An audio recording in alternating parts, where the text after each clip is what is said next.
Tuh gituan mah. Selamat siang.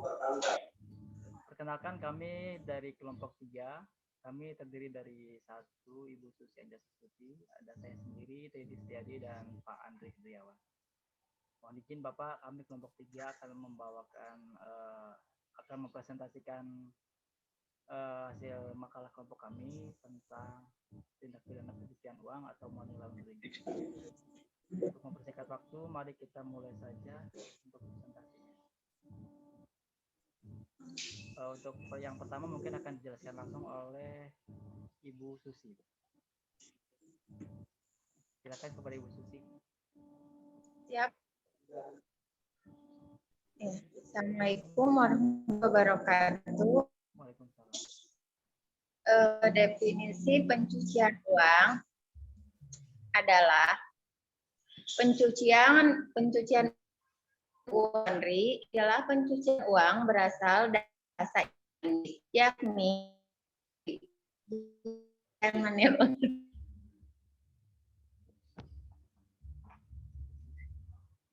lihat pengertian cara akan mendapatkan kata money atau laundry, sehingga kata money dalam kamus lengkap bahasa Inggris, money adalah artinya uang. Dalam arti laundry berasal dari kata laundry. Dalam bahasa lengkap bahasa Inggris, laundry adalah pencucian. Kata money laundry jika digabung akan menjadi suatu istilah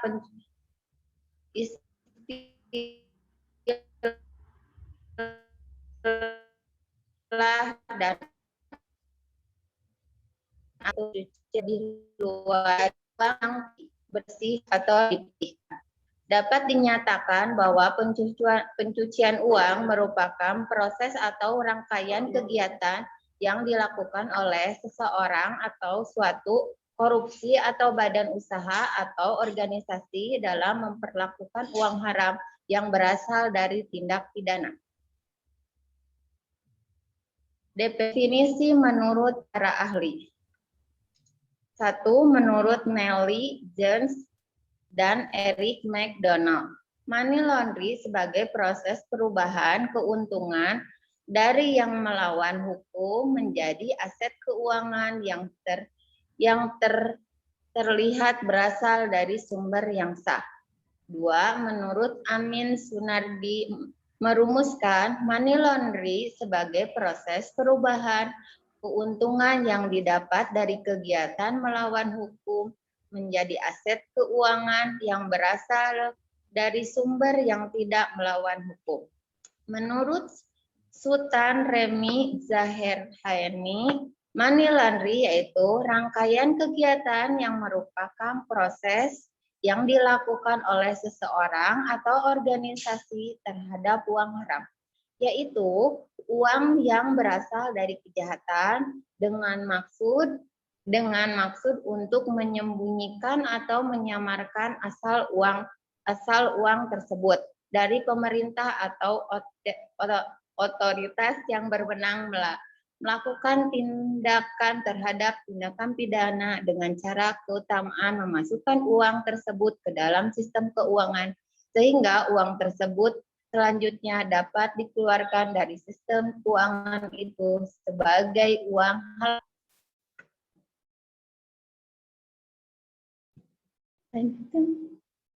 Terus sama aku Pak Yud.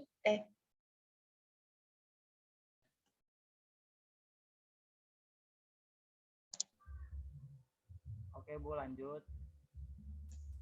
Dasar hukum tindak pidana pencucian uang atau money laundry. Undang-Undang Nomor 15 Tahun 2002 tentang tindak pidana pencucian uang sebagaimana telah diubah dengan Undang-Undang Nomor 25 Tahun 2003 tentang perubahan atas Undang-Undang Nomor 15 Tahun 2002 tentang tindak pidana pencucian uang ternyata masih memberikan ruang timbulnya penafsiran yang berbeda-beda. Adanya celah hukum, kurang tepatnya pemberian sanksi, belum dimanfaatkannya pergeseran badan pembuktian, keterbatasan akses informasi, sempitnya cakupan pelaporan dan jenis laporan, serta kurang jelasnya tugas dan wewenang dari para pelaksana undang-undang ini. Berdasarkan hal tersebut, maka disusunlah Undang-Undang Nomor 8 Tahun 2010 tentang pencegahan dan pemberantasan tindak pidana pencucian uang.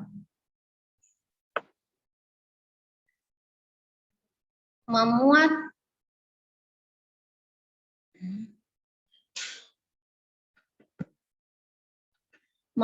Undang-Undang Nomor 8 Tahun 2010, 1. Referensi pengertian hal yang berkaitan dengan tindak pidana pencucian uang. 2. Menyempurnakan kriminalisasi tindak pidana pencucian uang. 3. Pengaturan mengenai penjatuhan sanksi pidana dan sanksi administratif. 4. Pengukuran penerapan prinsip mengenai penggunaan jasa. 5. Perluasan pihak pelapor. 6. Penetapan mengenai jenis pelaporan oleh penyedia barang dan atau jasa lainnya. 7. Penetapan mengenai pengawasan kepatuhan. 8. Pemberian kewenangan kepada pihak pelapor untuk menunda transaksi. 9. Perluasan kewenangan Direktorat Jenderal Bea dan Cukai terhadap pembawaan uang tunai dan instrumen pembayaran lain ke dalam atau keluar daerah BEAN. 10. Pemberian wewenang kepada penyidik tindak pidana asal untuk menyidiki dugaan tindak pidana pencucian uang. 11. Perluasan instansi yang berhak menerima hasil analisis atau pemeriksaan PPATK. 12. Penataan kembali ke lembaga PPATK. 13. Penanganan subsidikan 14. Penilai hukum acara pemeriksaan tindak pidana pencucian uang. Dan 15. Pengaturan mengenai penyitaan harta kekayaan dan berasal dari tindak pidana. Oke, Bu. Terima kasih, Ibu. Selanjutnya. Siap.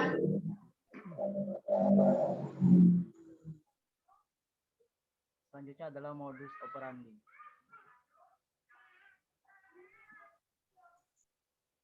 Modus operandi tindak pencucian uang ini diantaranya adalah yang pertama itu menyimpan uang hasil tindak pidana dalam bentuk tabungan, deposito, rekening koran, giro dengan nama palsu.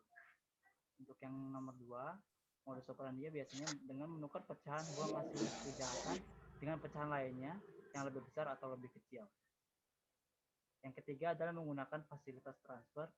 Yang keempat yaitu melakukan transaksi ekspor impor fiktif dengan menerbitkan letter of credit (LC) dengan cara memasukkan dokumen-dokumen dan bekerjasama dengan oknum terkait. Yang nomor 5, mendirikan atau memanfaatkan melakukan praktek bank gelap. Oke. Selanjutnya yaitu proses pencucian uang. Biasanya dalam proses pencucian uang ini terdiri atas placement, layering, dan integration. Masing-masing ini memiliki arti, yaitu yang placement adalah penempatan uang atau aset hasil kejahatan pada sistem keuangan, baik yang berada di dalam negeri maupun luar negeri, dengan tujuan untuk memindahkan uang atau aset tersebut dari sumber asalnya. Yang kedua adalah layering, yaitu merupakan lapisan uang haram untuk memperpanjang jalur pelacakan dengan cara melakukan berlapis-lapis transaksi keuangan yang dirancang untuk menghilangkan jejak dan menciptakan anonim. Untuk yang ketiga yaitu integration, yaitu penempatan uang atau aset hasil kejahatan yang telah melalui tahap placement dan layering untuk menjadi uang atau aset yang benar-benar terlihat legal.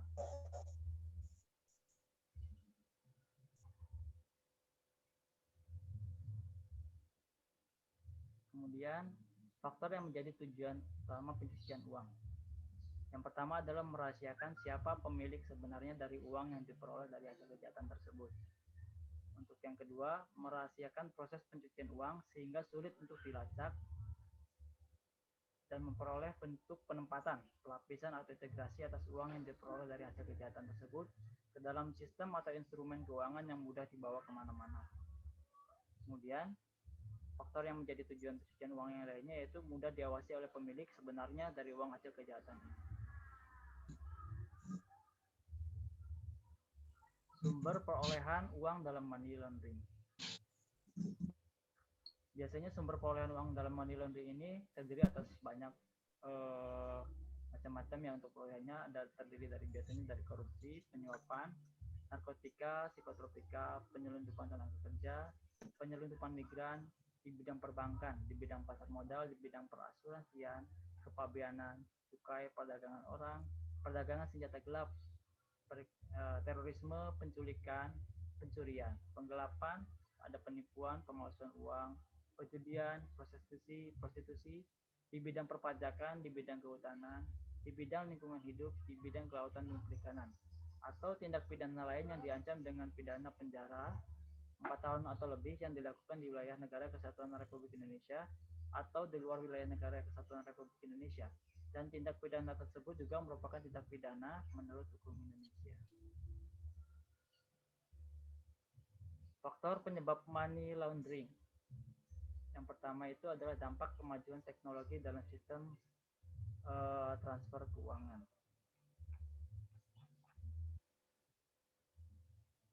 Timbulnya praktik money laundering ini dapat dikatakan sebagai dampak dari kemajuan teknologi dalam sistem transfer keuangan karena pengiriman keuangan atau pemindah bukuan keuangan secara elektronik dapat berlangsung mudah dan hanya dalam waktu beberapa detik saja.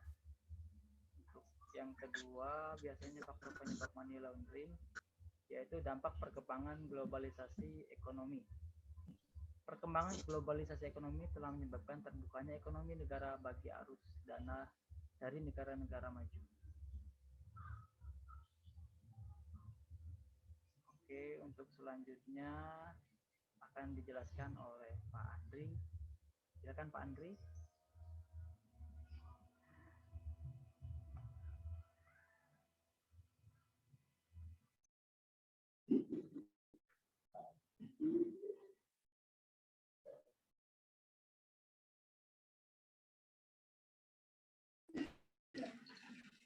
Terima kasih Pak Teddy. Studi kasus dari tindak pidana pencucian uang yaitu kasus Jiwasraya menjadi pertaruhan kepercayaan publik terhadap bisnis asuransi. Kepercayaan pada dasarnya merupakan modal spiritual utama di samping modal duit. Betapa akan tidak berdayanya sebuah perusahaan termasuk industri asuransi sebagai lembaga keuangan non-bank. Jika masyarakat sudah tidak mempercayainya lagi, kasus Jiwasraya tersebut yang diduga dijadikan sebagai sarana memperoleh keuntungan dengan cara-cara melanggar hukum akan membuat pelaku merasa tidak tenang menikmati hasil kejahatan. Sebab itu, tentu diupayakan untuk dikaburkan atau dicuci asal perolehannya sehingga akan tampak sebagai hasil yang diperoleh dari usaha legal. Undang-Undang Nomor 8 Tahun 2010 tentang pencegahan dan pemberantasan tindak pidana pencucian uang melalui pasal 2 telah mengatur mengenai keuntungan yang diperoleh dari hasil kejahatan sebagai tindak pidana asal. TPPU sebagai tindak pidana lanjutan ataupun tindak pidana yang berdiri sendiri dapat dilihat dari proses pencuciannya melalui sejumlah tahapan. Pertama, plasma harta kekayaan ke dalam sistem keuangan melalui bank atau lembaga keuangan lainnya. Transaksi-transaksi tersebut dilakukan melalui jumlah yang lebih besar dengan memecahnya ke dalam transaksi-transaksi kecil atau smurfing. Alternatif lainnya adalah secara fisik menyelundupkan dalam jumlah besar uang tunai ke luar negeri dan menyimpannya di negara yang persyaratan pelaporannya kurang ketat. Kedua, mentransfer atau layering harta kekayaan yang berasal dari tindak pidana yang telah ditempatkan pada penyedia jasa keuangan atau PJK, terutama bank, ke PJK yang lain. Dilakukan layering sebagai upaya menghindar dari kejaran penegak hukum untuk dapat mengetahui asal-usul harta. Ketiga, integration yang butuh penempatan kekayaan yang diperoleh dari hasil kejahatan ke dalam ekonomi yang sah tanpa menimbulkan kecurigaan asal perolehannya. Contohnya, membeli real estate atau dapat melibatkan bank di negara-negara yang tidak ada peraturan money laundering secara memadai. Sesuai Undang-Undang TPPU, ada kriteria pelaku pencucian uang, yakni pelaku aktif dan pelaku pasif di pasal 3 sampai 5. Sementara itu, pasal 5 ayat 1 menyebutkan setiap orang yang menerima atau menguasai penempatan, pentransferan, pembayaran, hibah, sumbangan, penitipan, penukaran atau menggunakan harta kekayaan yang diketahui atau patut diduganya merupakan hasil tindak pidana. Bahkan jika pelakunya korporasi dapat dikenai ketentuan pasal 3, pasal 4, dan pasal 5 Undang-Undang TPPU. Untuk menjerat pelaku kasus Jiwasraya, aparat memang sudah seharusnya memberdayakan Undang-Undang TPPU. Sebab TPPU tidak hanya masalah internal biasa, tapi juga merupakan masalah dunia internasional. Berbagai konferensi telah diadakan dalam upaya membahas cara-cara atau metode-metode strategis untuk mencegah dan memberantas jenis kejahatan tersebut.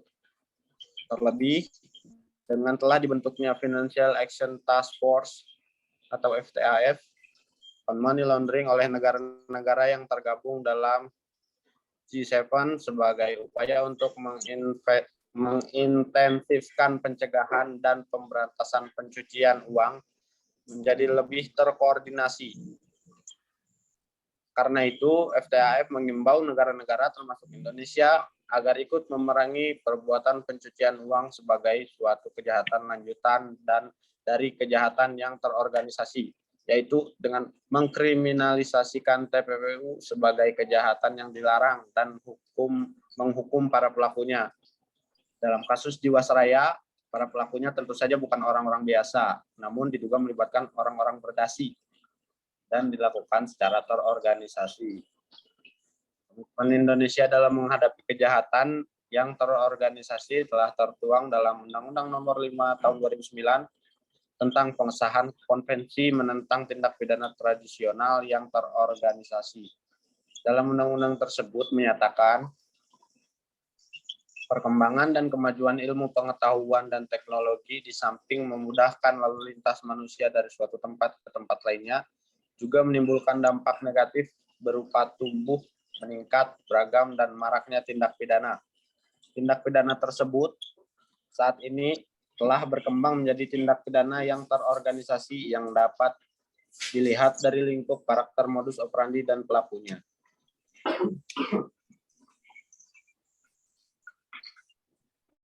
TPPU pada dasarnya juga merupakan bagian dari kejahatan terorganisasi karena ruang lingkup dan dimensinya begitu luas sehingga kegiatannya mengandung ciri-ciri sebagai kejahatan terorganisasi. Kejahatan kerah putih, kejahatan korporasi, dan kejahatan transnasional. Bahkan dengan kemajuan teknologi informasi, TPPU dapat menjadi salah satu bentuk kejahatan cyber. Untuk mengejar aset hasil kejahatan kasus Jiwasraya, seharusnya juga perlu memperhatikan Undang-Undang Nomor 3 Tahun 2011 tentang transfer dana, sebab kegiatan transfer dana di Indonesia belakangan menunjukkan peningkatan baik jumlah transaksi, nominal, maupun jenis media yang kegiatan transfer yang digunakan. Hal itu telah ditunjukkan dengan sejumlah kasus yang pernah terjadi. Di antaranya kasus transfer dana secara ilegal senilai 1,4 miliar US dollar atau 18,9 triliun rupiah yang diduga dilakukan WNI melalui bank di luar negeri. Menurut Tempo, pengejaran aset tersebut merupakan salah satu bentuk upaya memberikan kepercayaan kepada mereka yang menjadi korban dalam kasus Jiwasraya terhadap adanya kepastian jaminan perlindungan aset nasabah yang diduga menjadi objek kejahatan perilaku pelaku. Namun, sebagai catatan, sebenarnya dalam kasus Jiwasraya tidak akan timbul korban yang begitu besar apabila fungsi pengawasan pihak otoritas jasa keuangan atau OJK bekerja optimal. Tentunya jika OJK sejak dini mengawasi sehingga dapat melakukan mitigasi untuk mengurangi risiko kerugian nasabah lebih besar. Undang-Undang Nomor 21 Tahun 2011 telah memberikan amanat kepada OJK agar mampu melindungi kepentingan konsumen dan masyarakat serta melakukan pengawasan yang terintegrasi terhadap keseluruhan kegiatan di dalam sektor jasa keuangan. Tampak amanat itu kurang dijalankan dengan baik, sehingga yang seharusnya mencegah adalah lebih baik daripada mengobati tidak terjadi pada kasus Jiwasraya. Akibatnya, mereka yang telah menaruh kepercayaan kepada Jiwasraya untuk mengelola dananya malah menjadi korban, dan sekarang penegak hukum bekerja keras untuk mengejar aset yang kemungkinan akan dikaburkan asal perolehannya oleh para pelaku. Sekian, Pak Teddy. Oke, Pak Andre, terima kasih kepada Pak Andre dan demikian Bapak pemaparan dari kelompok 3 tentang pencucian uang atau money laundering. Atas perhatian dan kesempatan yang diberikan kepada kami mengucapkan terima kasih. Saya Taufik Walhidayah. Wassalamualaikum warahmatullahi wabarakatuh.